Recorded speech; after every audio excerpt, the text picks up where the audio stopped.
If you sell into e-commerce companies, this video is for you. Over the past 4 years, I've been able to book hundreds of meetings with 7 and 8-figure business owners in the e-com space, and I've learned a thing or two since I started.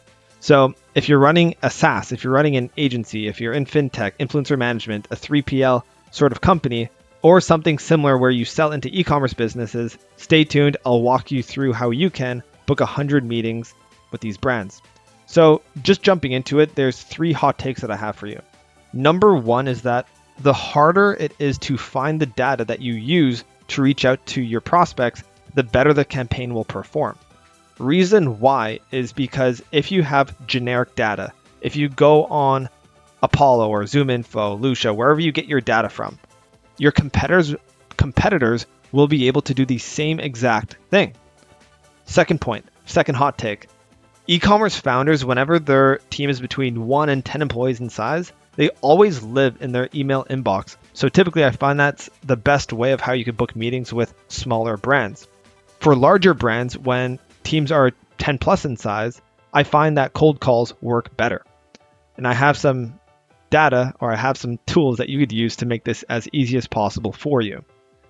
To start, typically, whenever I'm creating a campaign, I want to be able to craft an angle. And so that I could get data to better understand the market, what tools they're using, I use the following 4 Chrome extensions. So they're similar tech, they're similar sites, similar web, and Wapalizer. And let's just go show you how these tools work. So I'll go ahead and click into True Classic Tees. It's a cool website here.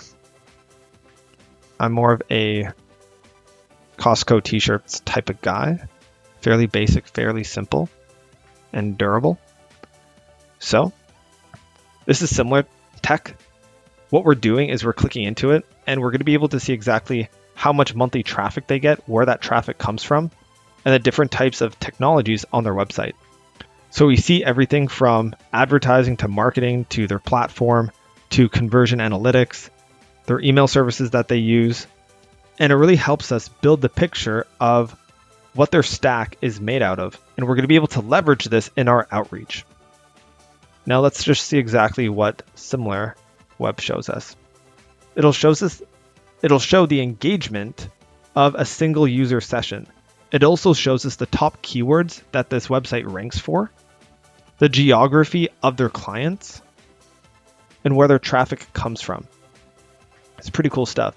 If we want to see their competitors, we'd simply go into similar sites, and then it'll show us their top competitors within that same category. So they are currently in sports. If we want to have a high-level overview of the technologies that the website uses, that's just in a simple click. Use Wapalizer. It'll show you what platform they're on, what types of pixels they have on their websites. So you can see exactly where their ad budget's going into, and the email platform that they use, and if they do any sort of A/B testing. This is all pretty cool stuff. Now that we have an understanding of the tech on the website, and if we want to reach out to similar websites to this one, what we then could do is go to Apollo for a quick and dirty scrape. And I'll show you some hacks here. Once the page loads, I'll walk you through how we could change this 64 million potential contacts in the US. And so that's the only filter that we have at the moment. And we'll bring this list down to something that's probably a little bit more digestible to run outreach towards. So let's start from the top. Number 1 is we're only going to be reaching out to verified emails. Next, what we want to do is we want to make sure that we are reaching out to companies that are at least 2 years old. And if we go down to this job title section, what we could then do is go to management level and select people that are likely to be decision makers. So we'll X out of that. So initially, I think there were 60 million potential companies, and now it's at 3 million. And we're going to go further, filter down this list.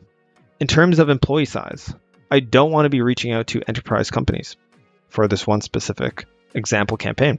Let's say that we want to reach out to eCom brands that are between anywhere from 5 people to 50 people. So now it brought it down to 870,000. potential contacts. When it comes to the industry and keywords, True Classic was in the sports category, sporting goods, and then let's also say that they are in apparel and fashion. So now we have 8.4 potential contacts that we could reach out to. For the technologies, let's just say we only want to reach out to Shopify brands. We'll click Shopify Plus. Then we'll also select Shopify Unlimited. From there, we have a list of 4,000 potential contacts that we could reach out to. So what I would then do is scrape this list, validate it, and then we'd be able to continue outreach with a very fast and easy campaign. So we could plug that list into Instantly and then launch the campaign and start booking leads. Let's just say that we wanted to take it up a step and we really wanted to personalize the data that we scraped. We could enrich it with LinkedIn data. We could go to BuiltWith to see exactly what technologies they're currently using on their website, and BuiltWith is great for technology data. If we want to see anything very specific to their website, StoreLeads will have more eCom specific data. And let's just say that we wanted to enrich the emails, we could use Clay. If we wanted to get quality mobile numbers, we could enrich it with Lead Magic. And for any other type of custom scraping that would benefit the outreach campaign, we could also use Anyten and Appify. If you want to have this done completely done for you, you can go on leveragedoperations.com and my team will be able to personally implement this into your business. Next, once you have the data, once you know exactly who you're going to be reaching out to, it's all about crafting that initial email that'll be easy to say yes to. Now, an example of an intro offer that you could use is, let's just say that you're a data company and you want to get more clients.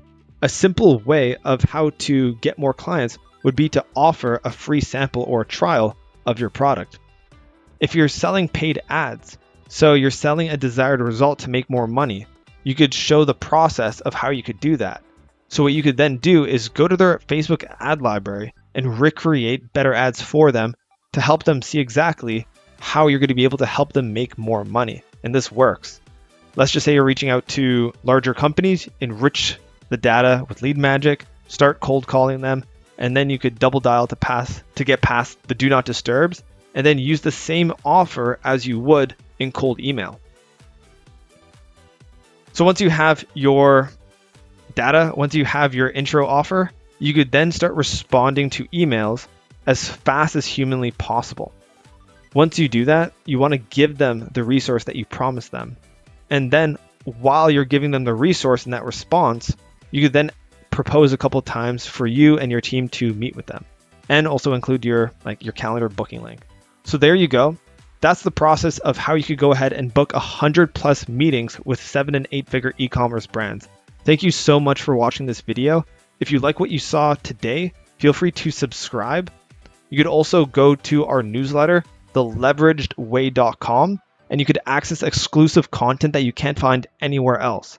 So that's it. I hope you have a wonderful day. Thanks so much for watching, and I'll see you in the next video. Cheers.